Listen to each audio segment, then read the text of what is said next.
그것도 탱크 이름인데? 이 아저씨 뭐라고 하는 거야? 가장 저렴한 군인 프라모델? 나는 F14 전투기를 재판은 5,000원. 야, 이거 추억의 리모컨. 가위로 잘못 자르면 환공포증이라고 하나요? 야크트 판터라고 나와 있거든요. 표범이 웅크리고 있다가 기습적으로 이 전차 세대로 영국의 처칠 탱크를 전진 후진을 이렇게 잉잉 하는데 해수권 10장이 11장으로 변하는 그 작은 마당 쪽으로 다 던져버리셨습니다. 검은 비닐에 장난감을 몇 개 담아오셨거든요. 그런데 추억을 리뷰하는 20세기 소년입니다. 제가 오늘 가져온 추억의 고전 프라모델은 탱크 시리즈인데요. 밀리터리 박스에 모아놓은 것들 중에서 몇 가지를 가져왔는데 모두 소개하기에는 시간이 좀 부족할 것 같고, 이 중에서 오늘의 주인공은 자드펜저 탱크입니다. 밀리터리 매니아가 아니어도 탱크에 좋은 관심이 있거나 프라모델을 많이 만들어 봤거나 아니면 전쟁 영화를 좋아하신다면 이 자드펜저 탱크 이름은 많이 들어보셨을 겁니다. 그럼 야크트 판터 이런 이름은 들어보셨나요? 응? 그것도 탱크 이름인데? 이 아저씨 뭐라고 하는 거야? 당신 앞에 있잖아 지금. 아니 그걸 몰랐다고? 네, 저는 몰랐어요. 아니 그럴 수도 있죠. 모를 수도 있죠. 제가 몰랐다는 거는 현 시점, 최근을 이야기하는 게 아니고 저의 어린 시절 이야기인데요. 최근에 킹 모그라스부터 우주미사일 장갑차, 그리고 연이어서 탱크 시리즈를 이야기하게 되었는데, 사실 저는 밀리터리에 대해서 매우 무지합니다. 어릴 때부터 딱히 큰 관심도 없었고, 용돈이 생겨서 문방구를 가게 되면 그나마 가장 저렴한 군인 프라모델? 그런 거 몇 개를 사서 본드 칠하면서 만들어 본 경험 정도. 정말 유명한 모델 아니면은 밀리터리는 잘 사지 않았습니다. 그런데 제가 왜 이런 것들을 수집을 하고 있느냐, 이 앞에 보이는 자드펜저 탱크가 저의 첫 프라모델 탱크였습니다. 여러분들도 모두 처음이라는 게 있잖아요. 나는 F14 전투기를 가장 처음에 만들었다. 그리고 나는 마징가 제트 로봇을 가장 처음에 사서 만들었었다. 그런 첫 경험에 대한 추억, 첫 번째 수집품이 된 그 장난감의 추억을 여러분들은 아마 오래 간직하고 있지 않을까 싶은데요. 이 프라모델로 인해서 아버지께 엄청 혼났었던, 더 정확하게 말하면 정말 많이 맞았죠. 지금 시대에서는 있을 수 없는 일이겠지만 아재들 세대에서는 너무나 흔한 일이었던 그런 시절이었는데, 이제는 세월이 많이 흘러서 그런 이야기들을 좀 편하게 할 수가 있겠지만 그 당시에는 정말 아버지가 너무 무서웠습니다. 제가 약간 소리에 예민한 편인데 이 자드펜저 탱크를 만들고 작동을 했을 때 나는 그 기어의 소리, 그 소리가 저에게는 약간 불안감으로 다가오는 그때 시절의 이야기를 한번 해보겠습니다. 여러분들은 지금 바로 좋아요로 20세기 소년의 잔혹동화와 같은 이야기의 시청료를 내주시면 되겠습니다. 자, 그럼 이 녀석을 좀 알아볼까요? 초판과 재판, 그리고 나중에 재재판까지 있는 걸로 알고 있는데, 제가 가지고 있는 것들은 초판과 재판 버전입니다. 이거 자리가 좀 좁아서 비교를 할 수 있는지는 모르겠는데, 자, 먼저 박스 아트를 보면 초판에서는 탱크의 색감도 굉장히 진한 모습으로 중후한 느낌의 다이나믹한 동작을 연출하고 있습니다. 배경에서는 이미 전쟁이 시작되고 이동하고 있는 모습까지 나오고, 이렇게 헬리콥터까지 그려놓은 걸 보니까 실제 전쟁에 투입되고 있는 그 모습을 아주 잘 표현했고요. 그에 반해 재판은 전장의 배경은 사라졌고 깔끔한 흰 배경에 탱크만 이렇게 떨렁 그려놨습니다. 탱크 디자인만 보기 원하는 사람들은 이게 더 깔끔하다고 볼 수 있겠죠. 하지만 저는 이렇게 역동적인 디자인을 좋아합니다. 또 재판 버전에서는 기어박스를 이렇게 하나 그려놔서 뭔가 기술적으로 업그레이드가 됐다라는 느낌을 준 것 같지만, 사실 안에 있는 부품들은 두 개가 동일하죠. 이 타이틀의 디자인이나 색감 이런 것들도 약간의 차이가 있고요. 가장 큰 차이라고 한다면 이 초판은 유선 조종 리모컨으로 작동을 하는 형태이고, 이 재판은 바디에 붙어있는 온오프 스위치를 작동을 시켜서 움직이는 버전이라고 보시면 되겠습니다. 자, 측면을 보면 이 위에 있는 초판은 탱크를 위에서 바라본 것 같은 그림을 하나 그려놓고, 재판에서는 전면부에 있던 탱크의 디자인을 그대로 적용을 했고요. 자, 반대쪽을 보니까 모터, 전개도와 기어박스의 위치들을 알 수 있는 이 그림들은 동일합니다. 제조 연도는 이 초판은 1986년에 발매가 되었었고, 이 재판 같은 경우에는 제조 연도가 따로 나오진 않았지만 제가 조사해 보니까 90년대 초중반에 나왔다고 합니다. 가격이 초판은 3,000원, 재판은 5,000원. 자, 초판의 모습을 보니까 이 오른쪽에는 탱크의 하부와 기어박스가 보이고요. 그리고 가운데에는 유선 조종 리모컨. 야, 이거 기억납니다. 추억의 리모컨. 아, 여기 있네요. 여기 이 조립을 하면 이 스틱처럼 나와 있는 이 부분을 이렇게 움직여서 작동을 시키는 건데, 야, 옛날에는 이게 작아 보이지 않았거든요. 그런데 지금 보니까 와, 너무 작네요. 사이즈가. 저희 손가락 길이 정도? 미니미니하네. 그리고 왼쪽에는 탱크의 상부, 이 아래에 매뉴얼이 하나 있겠죠. 아드벤처 탱크, 탱크에 관한 설명과 재원들. 어릴 때 밀리터리를 좋아했던 분들이라면 이런 걸 하나하나 다 정독을 하지 않았을까 싶은데요. 실제 이 탱크가 전쟁에서 활용되었었던 그 모습을 흑백 사진으로 이렇게 담아냈는데 뭔가 리얼한 것 같습니다. 저는 이 탱크가 싫었던 게 이 바퀴를 일일이 잘라서 다듬고 조립하고 이게 개수가 많잖아요. 그래서 좀 귀찮아했던 것 같아요, 이런 것들을. 그리고 모터와 리모컨의 연결. 여기 보세요. 맞아요. 옛날에는 이 캐터필러가 나눠져 있지 않고 하나로 되어 있어서 가위로 잘랐거든요. 뭔가 삐뚤삐뚤해져서 깔끔하지 않았던 기억이 납니다. 바퀴의 조립과 상부와 하부의 결합. 그리고 이 군인들도 상체만 딱 붙여서 대충 느낌만 내고 그랬었죠. 자, 이렇게 안테나 만들기라고 나와 있으면 뭔가 해보고 싶잖아요. 그래서 런너 조각을 잘라서 실제 따라해보지만 마음처럼 되지 않았죠. 그리고 아래에는 도색 관련 색상표와 그 다음에 전사지 붙이기. 자, 이렇게 구성이 되어 있고요. 재판 버전. 사실 재판 버전이라고 딱히 달라 보일 건 없거든요. 이건 설명서부터 보이네요. 동일한지 한번 확인만 해보겠습니다. 네, 역시 똑같습니다. 종이가 좀 깨끗하다는 거 말고는 동일합니다. 아, 여기 전면부 그림부터 다르구나. 이건 또 다른 그림이었네요. 생각해보니까. 자, 뭐 이건 큰 차이가 아니니까. 그리고 여기도 동일하게 모터, 기어박스, 그 다음에 접점이 되는 금속 부품, 뭐 이런 것들이 있고. 그리고 여기 보이시죠? 캐터필러가 붙어 있어요. 그래서 요거를 반으로 잘라야 되는데 가위로 잘못 자르면 아주 그냥 지저분하기 때문에 바닥에 놓고 칼로 잘랐던 기억이 납니다. 그리고 정말 조립하기 싫었었던 바퀴들, 환공포증이라고 하나요? 동그란 거를 보면은 좀 괴로워하는 사람들 있잖아요. 저는 뭐 그런 정도는 아니지만 뭔가 같은 게 반복이 되어 있으면 벌써부터 조립을 하기가 싫어지고 귀차니즘이 올라오는 스타일이어가지고 좀 그랬던 것 같아요. 여기 깨알만하게 군인도 있네요. 군인 상체 모습. 야, 너무 작다. 너무 작아. 맞아. 이거 기억납니다. 이 포신이 있잖아요. 포신. 이 포신이 생각보다 짧아가지고 약간 멋이 없다라는 생각이 지금도 나는 것 같습니다. 근데 뭐 탱크 중에서 이것보다도 더 짧은 포신들이 많이 있었던 걸로 저는 기억을 하기 때문에. 자, 이렇게 초판과 재판에 큰 차이는 없지만 리모컨과 스위치형으로 움직이는 동작 정도? 그런데 저는 당연히 이 초판을 처음 만들어 봤기 때문에 유선으로 조종하는 그 모델이 저는 매력적으로 느껴졌어요. 자, 제가 옛날에는 이 아드벤처 탱크가 야크트 판터 탱크라는 거를 모르고 있었다고 그랬잖아요.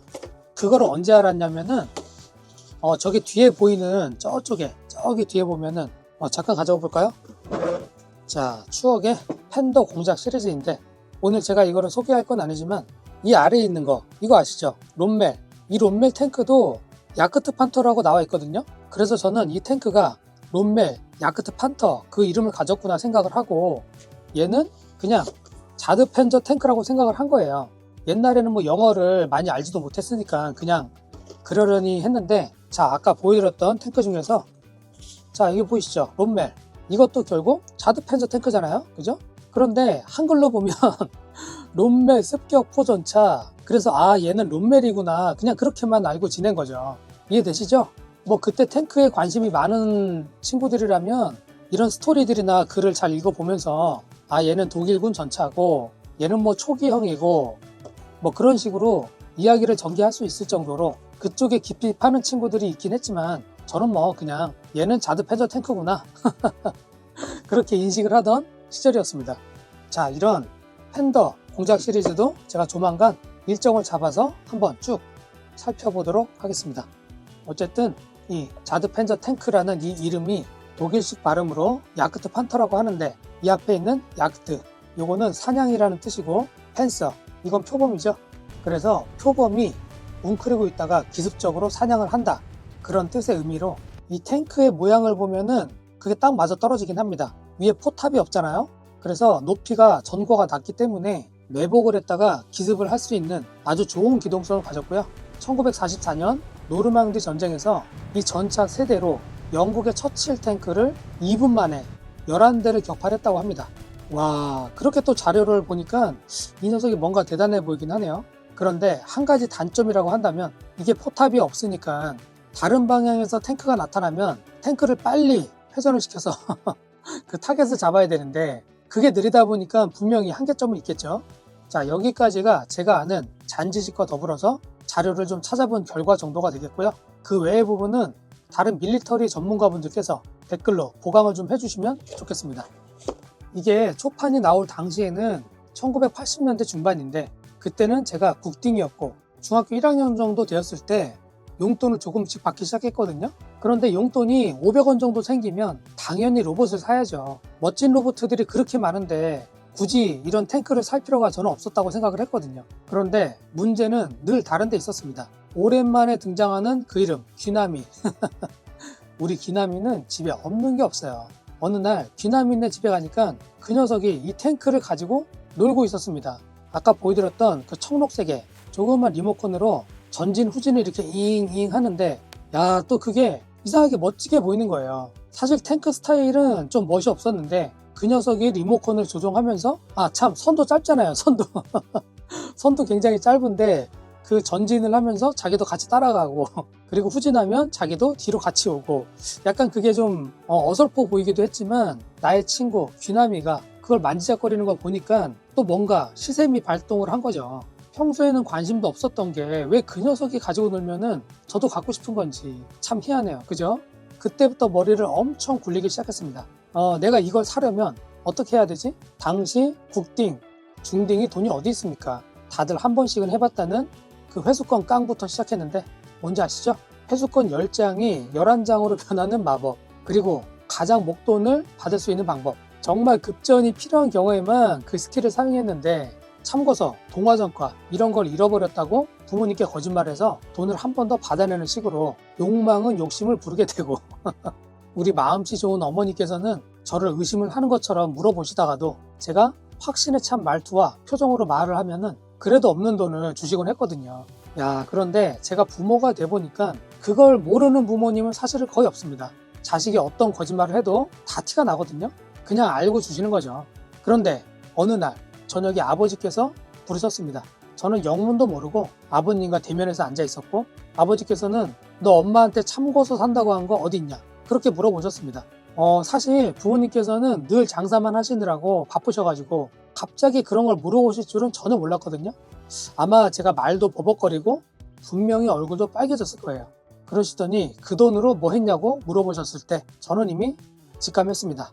아, 끝났구나. 아무 대꾸도 못하고 있는데 아버지께서는 저의 장난감 보관 서랍장을 열어서 그 안에 있는 저의 보물과도 같은 장난감들을 전부 다 꺼내서 집 앞에 있는 그 작은 마당 쪽으로 다 던져버리셨습니다. 와, 그 순간이 지금 슬로우 모션처럼 아직도 저는 기억이 나거든요. 그리고 바로 우리 아버지의 불호령과 함께 2차전으로 회초리 타임. 보통은 먼지털이개로 맞았는데 아버지께서 정말 화가 나시면 그 옛날 나무 빗자루 알죠? 그거 가져오라고 어머니께 아주 강하게 말씀하시거든요. 그럼 당연히 어머니는 그러지 말라고 말리시겠지만 그게 먹히시겠습니까? 일단 게임 끝. 이유는 여러분들이 상상하시는 그대로입니다. 그런데 저는 매를 맞으면서도 그 마당에 던져진 그 소중한 장난감들만 눈에 들어왔었고, 아픈 것도 아픈 거지만 사실 그것 때문에 더 울었던 것 같습니다. 돈이 없어서 얼마 모으지도 못하는 몇 개 안 되는 프라모델인데 그 로봇 장난감들을 다 던져버리셨으니까 마당에 그냥 파편처럼 이리저리 팔 부러지고 머리는 저쪽에 날아가 있고 탱크도 박살이 나고, 아, 하나하나 다 기억이 날 정도로 아주 충격적인 장면들. 뭐 그 시절에는 저뿐만 아니라 우리 아재분들, 아소단 분들도 흔한 일상 중에 하나잖아요. 그런데 그날은 정말 이 아크트 판터, 자드 펜저 탱크 이름처럼 표범이 사냥하듯이 아버님께서 그동안 참고 참으셨다가 제가 거짓말을 반복을 하니까 바로 그 탱크의 포신과도 같은 무지막지한 빗자루 몽둥이로 저를 포격을 하신 겁니다. 그러고 나서 제가 아직도 기억이 나는 건 어머니께서 그 마당에 널브러진 장난감들을 다 치우시고 나중에 밤에 아버님께서 술 한잔 하시고 먼저 주무시고 계실 때 저한테 오셔서 검은 비닐에 장난감을 몇 개 담아 오셨거든요. 그런데 그게 전부는 아니었고 조금 온전해 보이는 녀석들만 챙겨서 저를 주셨어요. 그리고 그 안에 탱크는 당연히 없었습니다. 갑자기 우리 어머니가 또 생각이 나네요. 자, 그 이후로 중고딩 때 이렇게 재판이 나왔을 때 이 재판 모델도 샀었고, 아까 보여드렸던 헌팅 타이거, 롬멜, 그리고 스웨덴 탱크 이런 것들도 그 당시에 다 조립하고 잠깐씩 가지고 놀았던 모델들인데요. 그때도 아버지께 여러 번 혼나고 나서도 다시 이런 거를 꾸역꾸역 몰래 만들고 또 저만의 비밀 장소에 숨겨둔 게 참 대단한 것 같아요. 자, 이렇게 저의 추억이 한가득 묻어있는 이 탱크가 저에게 얼마나 큰 의미인지 여러분들께 새드 엔딩으로 끝나는 이소년의 잔혹동화로 들려드렸습니다.